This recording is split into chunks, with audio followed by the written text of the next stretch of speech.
My wife served me divorce papers in the parking lot at my mother's funeral because she was embarrassed I'm just a paramedic. I honestly don't even know where to start with this. I'm a paramedic in Ohio, been doing it for about 12 years now. The pay's not amazing, around $55K a year, but I love what I do. Every shift I get to help people on literally the worst days of their lives. It matters to me. My wife Leela works in marketing and does the whole lifestyle influencer thing on the side. She makes around $90 to $110K between both, and her family's pretty well off. Her dad Greg owns a development company. Mom plays golf and does charity stuff. They've always made it clear I'm not exactly what they had in mind for their daughter.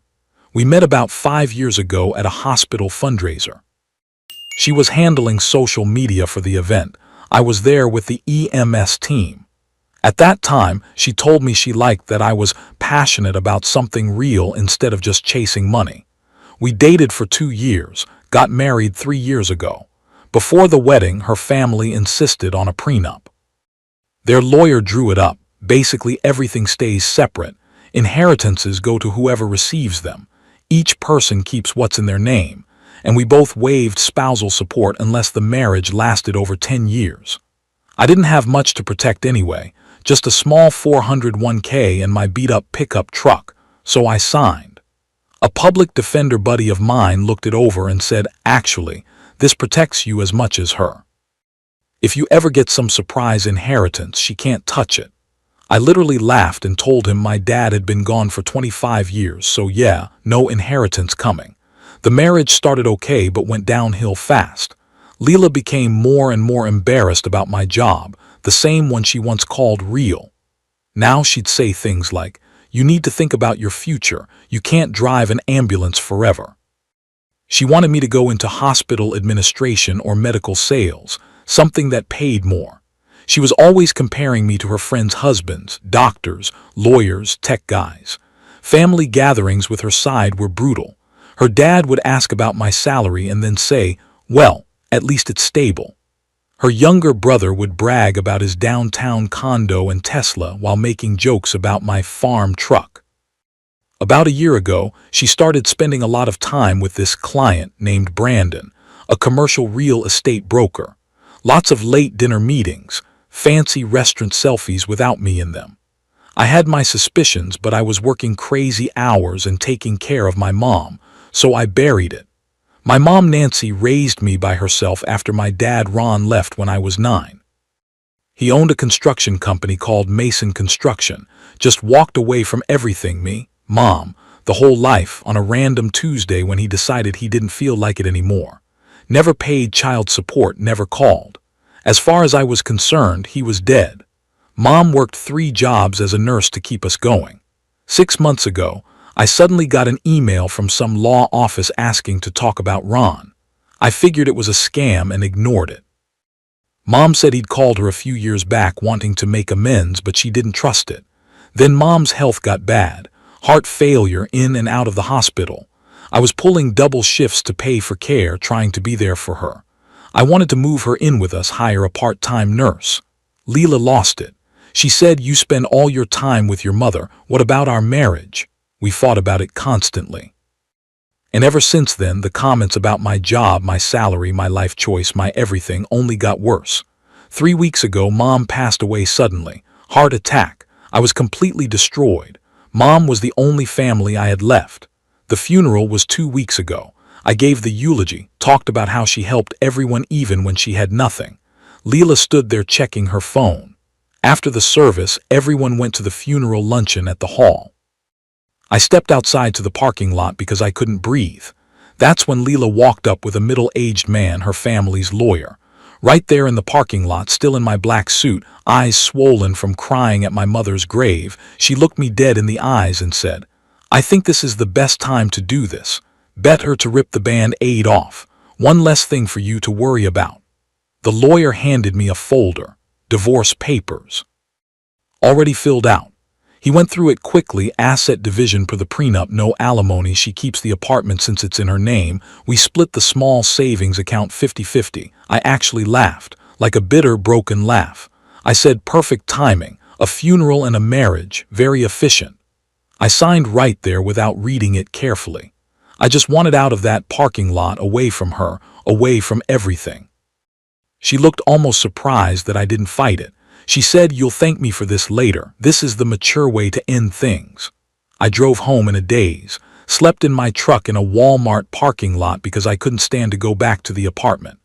The next morning, I woke up to 3 missed calls from a law office.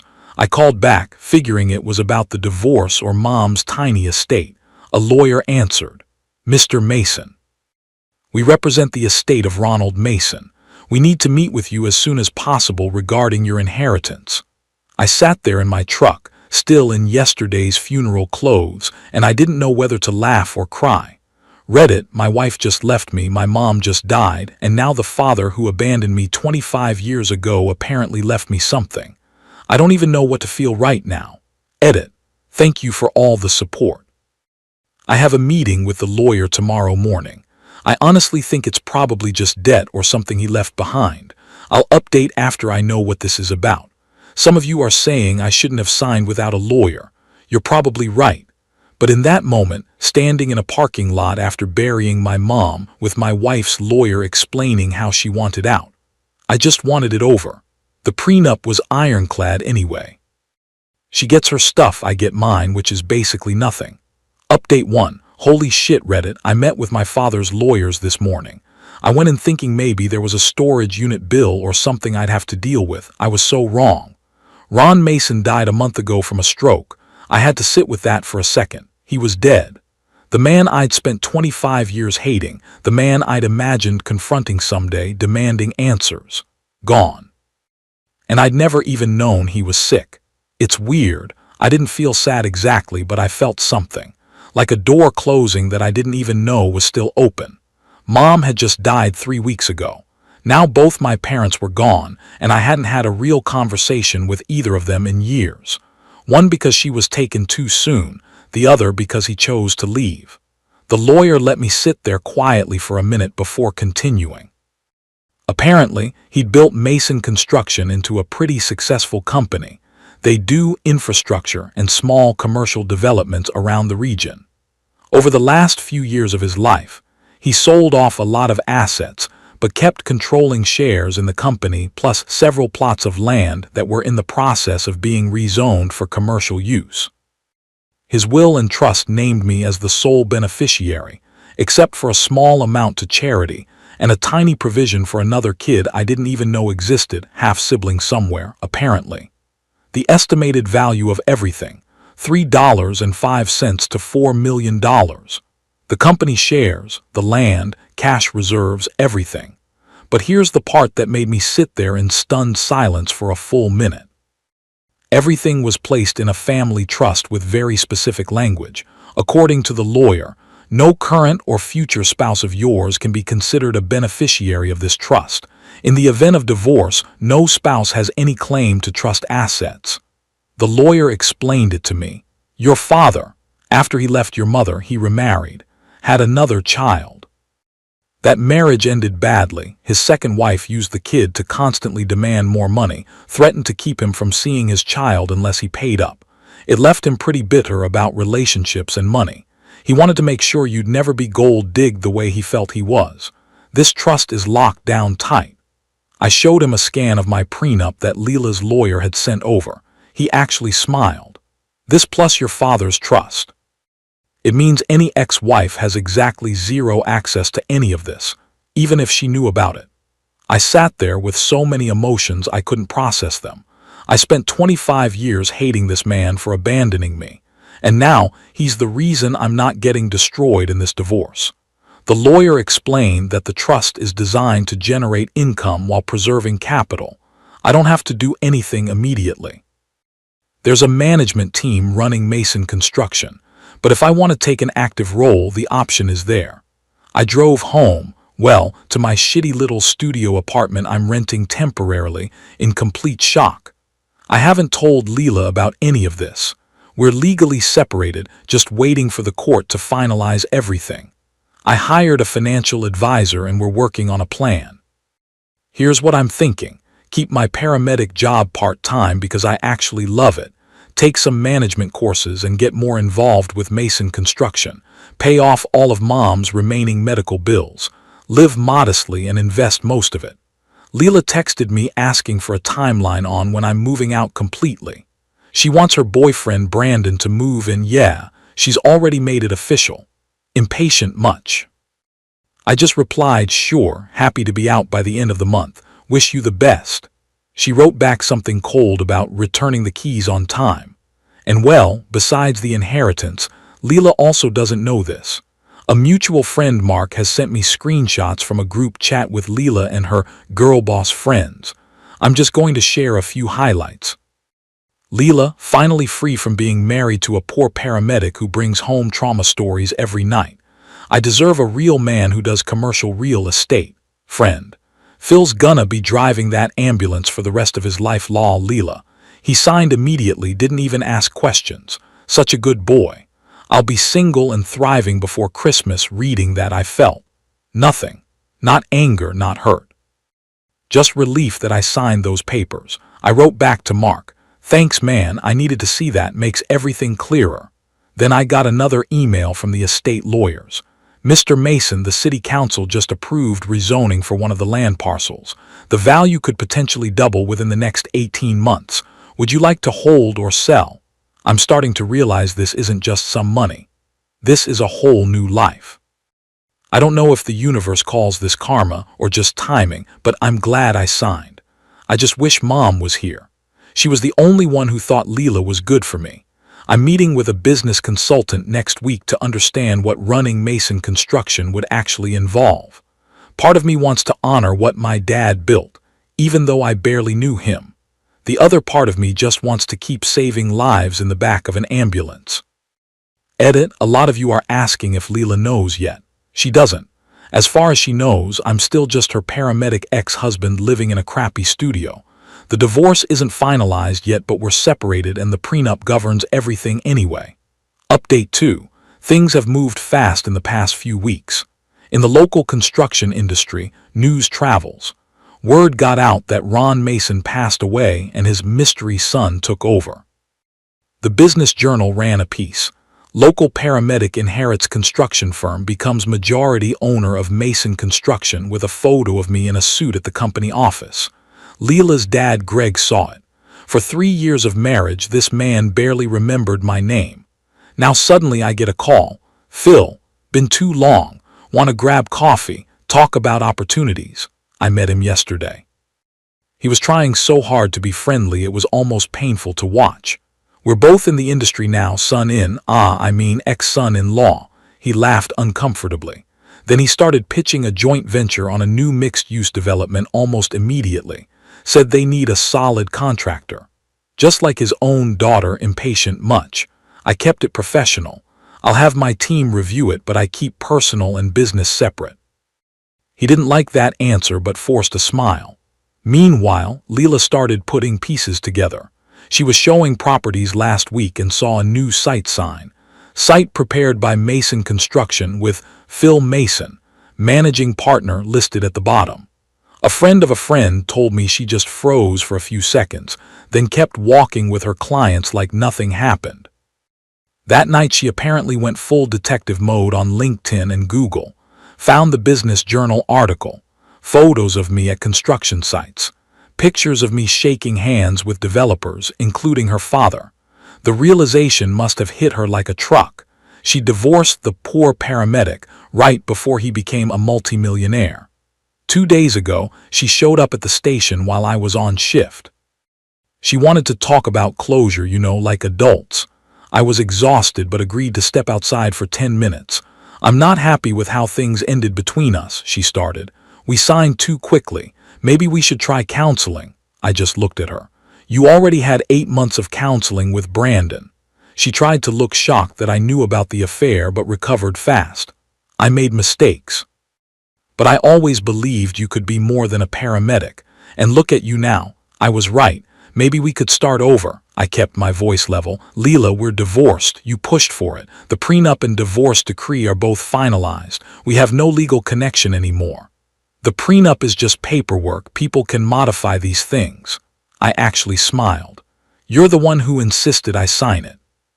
That paperwork protected your assets from your poor paramedic husband. Now it protects me from an ex-wife who only came back when she saw money. Her face went white. I added, the trust my father set up is completely separate from marital property. Even if we were still married, which we're not, you'd have zero claim to any of it. He designed it specifically to prevent gold diggers. Turns out, he knew what he was doing. She started to say something, but I was done. I need to get back to work. People's lives depend on me being focused, not standing in a parking lot rehashing a dead marriage. While all this was happening, Brandon got fired from his real estate firm for policy violations, something about inappropriate relationships with married clients and using company funds for personal expenses. Several of Leela's influencer clients dropped her too, not wanting to be associated with the drama. She thought she was trading up. Instead, she lost everything. Yesterday was the final divorce hearing. Leela showed up with her lawyer looking stressed. My lawyer, a good one this time, laid out the prenup and trust documentation. The judge asked, Mrs. Mason, you were fully counseled when you signed the prenuptial agreement. She nodded, trying to look confident. The judge read, all current and future inheritances of Mr. Phil Mason are separate property and not subject to marital asset division. Leela's lawyer tried to ask about sudden changes in Mr. Mason's financial circumstances, but got shut down immediately. The prenup is clear. If your client wished to contest it, she needed to do so much earlier. It's too late now. Walking out of the courtroom, I heard Leela's lawyer mutter to her, next time, don't file for divorce before the estate probate closes. I signed the final papers and walked out without looking back. Here's the karma kicker. My company just won the bid for that mixed-use development Greg wanted so badly. The same one he tried to pitch me on at coffee. He's been calling and emailing nonstop for the past 2 days wanting to discuss partnership opportunities. I haven't responded yet. My project manager is handling all communications. It's weird having the people who used to mock my $55K paramedic salary now sending formal proposals to my company begging to be subcontractors. Edit. People are asking if I'm being vindictive. I'm not. I'm running a business.